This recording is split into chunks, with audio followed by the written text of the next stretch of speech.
you say that? My workshop's in Meriden, obviously. However you want to say. I mean, I usually say the business is Meriden. Okay. I'm trying to boost the Meriden economy. So we'll I'm gonna press record. We're gonna turn the fan and Alright, might get a little warm in here. It's not too bad today. It's not too bad today. Welcome back to another episode of Behind the Wheel. I'm your host, D. Oxley, and today, we are inside of the Jambulance. I've got the clips for you so you can see the inside of this. When I tell you this is amazing, I was so excited to meet with this individual. Y'all know I'm from Wild World, and I forgot when I plugged in Meriden Mall and brought me to the Greens in Meriden. I'm like, well, this is a nice place, but this is not where I need to be. I need to be where Tim Sway is an incredible human being. So glad to have him on the show. Tim, thank you for joining us today. My pleasure, man. Thanks for having me. Absolutely. Tim, so for those people who don't know you, why don't you tell me a little about yourself, how you got started in this wild world of just creating? Well, I was a musician, so I spent most of my life playing music, and one of the benefits of being a musician is you get to kind of live this sort of free lifestyle, right? Like free of the constraints of normal society. But the downside of it is that you're always flat broke. So, during the day when everybody's at work, I'd be out picking up the stuff that they tossed. And that was like how I furnished my homes and stuff like that. Furniture, secondhand store stuff that people left on the curb, all that kind of stuff. And then I started like fixing it up and painting it, and then I started getting kind of good at it, and people started to want to like buy it from me. And I was like, so it became like a side hustle while I was playing music, that I would be like making like furniture and stuff, and all just out of reclaimed materials, stuff that people threw away, garbage, quote unquote, right? And so the business mantra was to make worthless things priceless, to create something that was just so special and cherished to someone that there was no value to it, which is pretty lofty for a palette, Yeah, you do something kind of, this palette. This is what is inside of the Jambulance. It's an old palette. Yeah, this is all pallet wood. But so to just finish that story, to get to the Jambulance, I started enjoying doing that more, and playing music, getting home at 4 a.m. less, So I just sort of shifted until I became just like a full-time guy, like making stuff. So I was making furniture and coffee tables, and of course, with my music background, that morphed into making instruments and guitars and whatnot, which is where we are today, where I just basically make guitars, but with the same attitude and the same approach of using stuff that other people threw away, reclaimed materials, locally sourced, sustainable materials. Now, were you always handy growing up? No, I was. I'm stubborn. I was always the guy walking around. I would see someone do something, I'd be like, I could do that, and then I go try it, and I couldn't do it, but I wouldn't give up until I could. And that's how I got here. Is just this sheer stubbornness. And people always say like, "Oh, you're so talented." Like, no, I'm just stubborn. I don't give up. Like that's how I got anywhere, right? It's not because I have some natural talents. Because while you were watching Netflix, I was freaking working. You know what I mean? I was like gritting my teeth and making mistakes and screwing up, and I still do every day. Was your dad a carpenter? No. He was my grandfather was a carpenter, but I didn't really know him too well. But he was a finished carpenter, like cabinetry and stuff, and apparently he was pretty good. I didn't have a tight relationship with the guy, but I do have some of his old tools, which I think is kind of cool.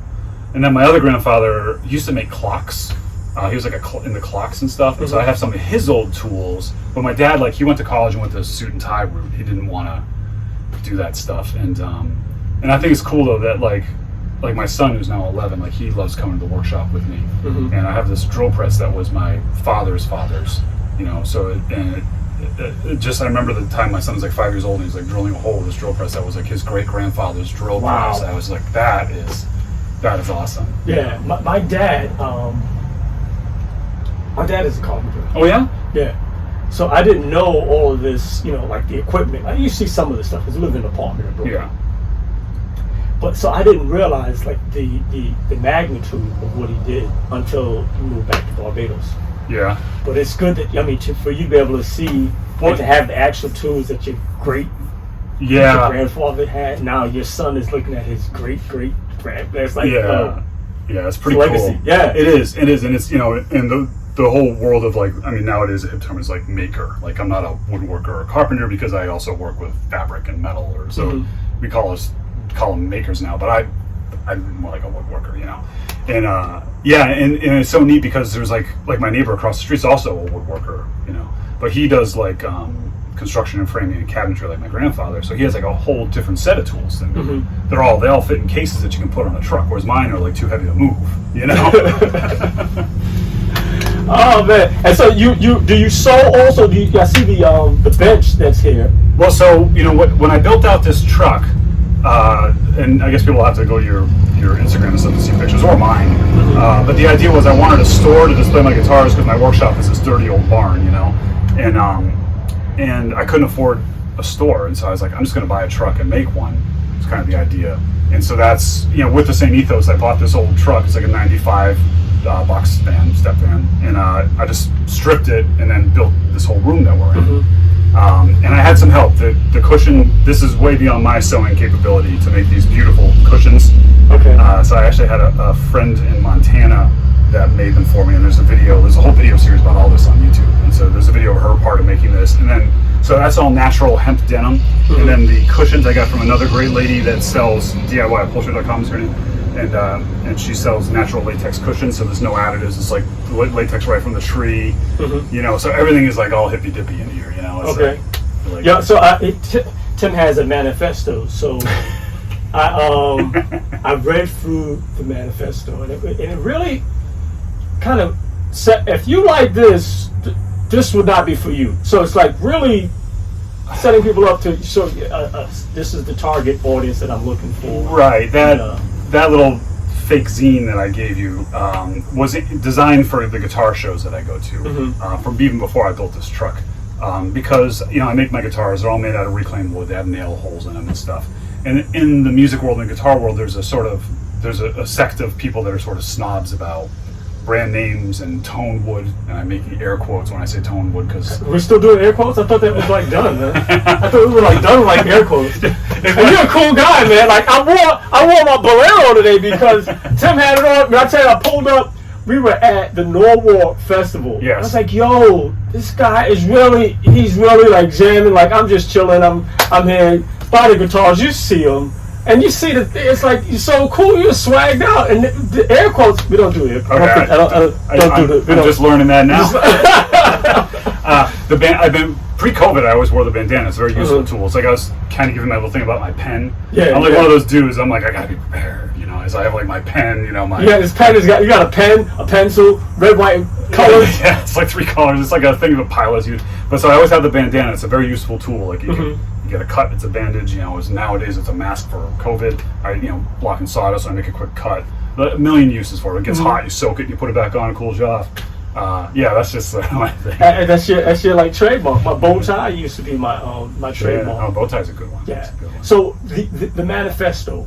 So that was aimed towards the guitar customers because there is this sect of guitar customers that would come up to myself and be like, well, you can't get a good tone out of that because it's not Honduras mahogany and you can't. And I was like, you know what, dude, I don't even want to sit and have that discussion with you. Like, that's fine. You can believe that and do that. If that's where your mindset is and that's how you need to make music, that's fine. But there's a lot of us that are not like that. And so that was just sort of my way of being like, you know, we don't need to have that discussion. I'm not gonna change your mind. You're not gonna change mine. Yeah. It's okay. You don't have to. I'm not trying to put Fender or Gibson out of business. I'm not trying to be the only guitar maker in the world. I'm making them for people that dig what I do and have a similar mindset. And there's enough of them out there to keep me in business, you know?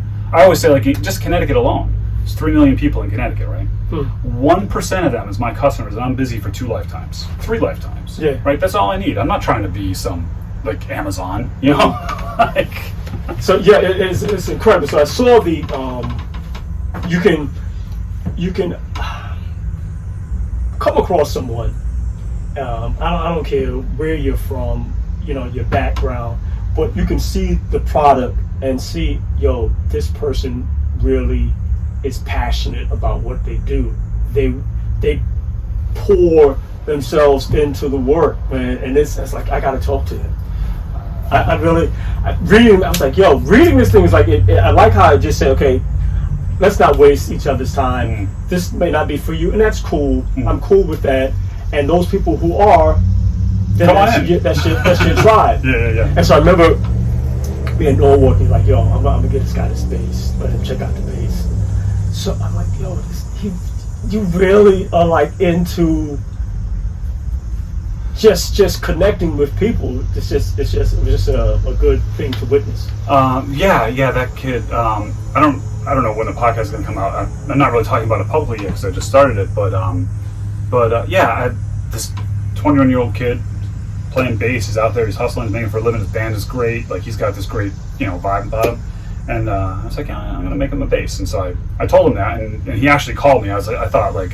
I mean, if I was some 21-year-old kid, this weird gray-haired dude, like, make you get in the van. I mean, like I didn't want. It's like I was like, I'm cool, like, and like I'm legit. Like, I feel very fortunate. Like, business has been good this year. Mm-hmm. Like, and people are always telling me like, well, you should give a guitar to like Keith Richards or like or Bono.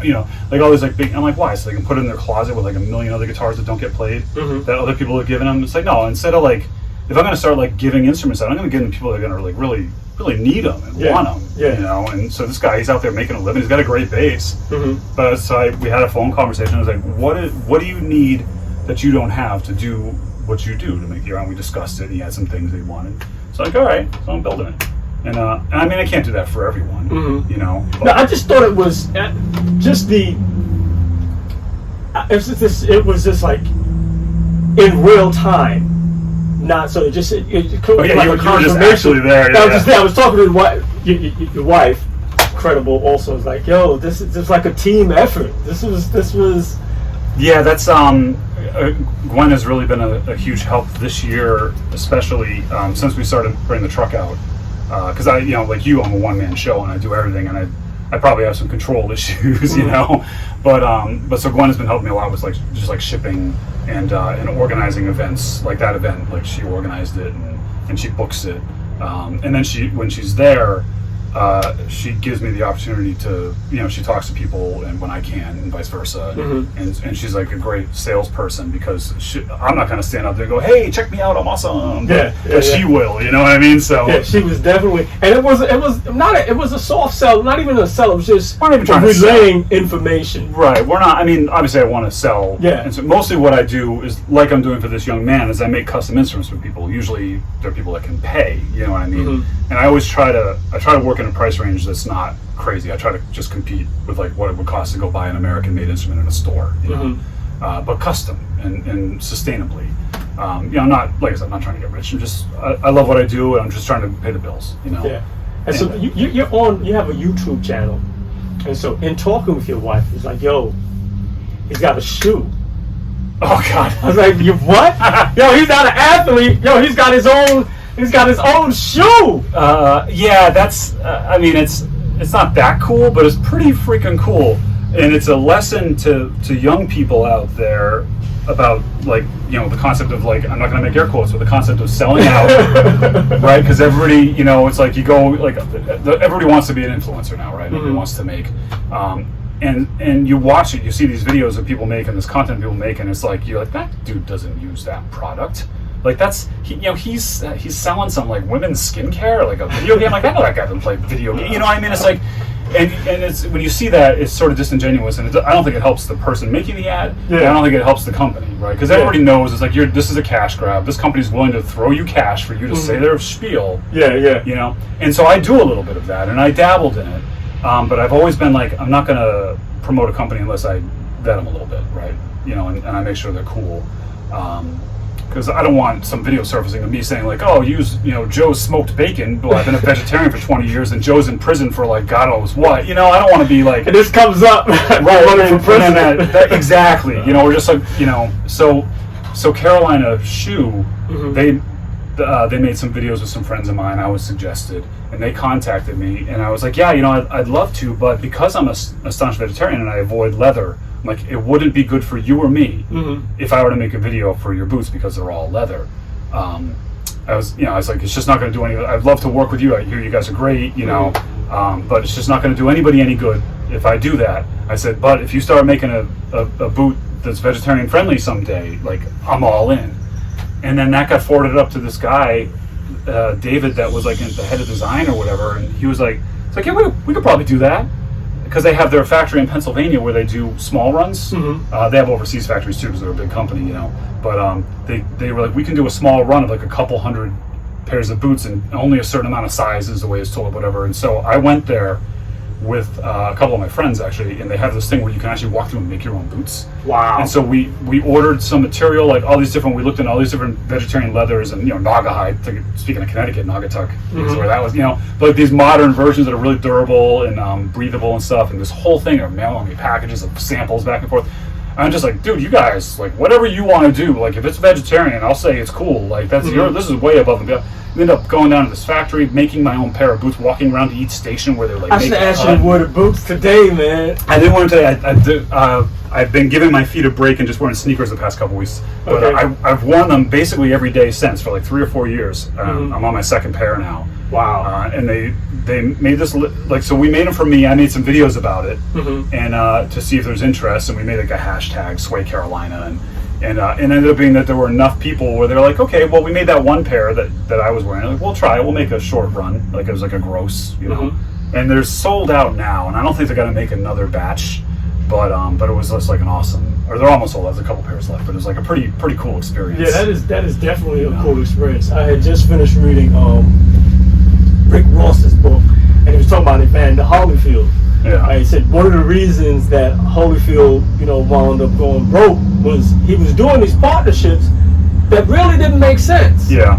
So he's a Christian and he's got this record label that he's forming, and the person that he's bringing on the record label is like, you're matching up with brands and companies that really don't mesh with your personal brand. Right. And so to hear you say that is just like, well, and it was an example of like this amazing. If I had just said yeah and just made it, I would have gotten the one video. I would have made $1,000 or whatever, and advertised some boots and make some shoe holder or something, and it would have been whatever. And maybe some people would have been like, that's pretty lame. Maybe they wouldn't have noticed. Maybe they're not as sensitive as me. But because I stuck to my conviction, and I ended up having this amazing experience. I had people all over the country like writing to me that are like, dude, I'm a welder. I can never find good work boots that are vegetarian. Like, it's driving me nuts. Like, finally, I got a pair I can wear. Like, all these people, and maybe not enough for them as a business to go out and start making thousands of boots. Yeah. But we set the standard. We showed, and there's like 100 comments, 1,000 comments on the video. Like, well, those will never last as long as leather. Dude, they're so, and I'm not saying this because it's got my name on it. They are so much better than leather in every way. I wish I was wearing them today. If I knew you were going to talk about it, I would have shown you. They last longer. They're more breathable and comfortable. They're like, you don't have to break them in or nothing. They wipe out. It's waterproof. I mean, they're so much better than leather. And that's one of those things that, like, I'm into, is like that progression of like, well, this is the way we've always done it. It's like, does that mean it's the way we always have to do it? Yeah. Maybe it does, but let's find out. Let's see. Let's see if we can do it differently. I'm 100% willing to fall flat on my face trying something new and be like, yup, you were right. That's gotta be leather. But now we know. The technology changes. 50 years ago, the synthetics, the hide wasn't as good. Now it's better. You gotta keep trying. Yeah. So what's next for you, Tim? I don't know. If you had asked me 10 years ago, like, what I'd be doing in 10 years, I'd be sitting in a truck talking to you that I made out of pallets. Like, I don't know, man. That's the only constant in my life, is that I'm never going to close my mind to possibilities and opportunities. Like, will I still be making guitars? Like, right now, I feel like, I'll probably still be doing this and getting better at it. But then I could also see me going in a totally different direction. Like, sometimes I feel a little bit selfish for guitars are a luxury, they're indulgent, even though I'm making them in like more affordable price points, when there's people that don't have food and shelter, right? And so I think maybe I should be building houses and growing food, like maybe that would be a better. The reason I went from guitars when I was making furniture, like my customers are all, rich people. I want a reclaimed dining table and, thousands of dollars, and it was like I had this mission about sustainability and, environmentalism and stuff that would just like end at their kitchen table.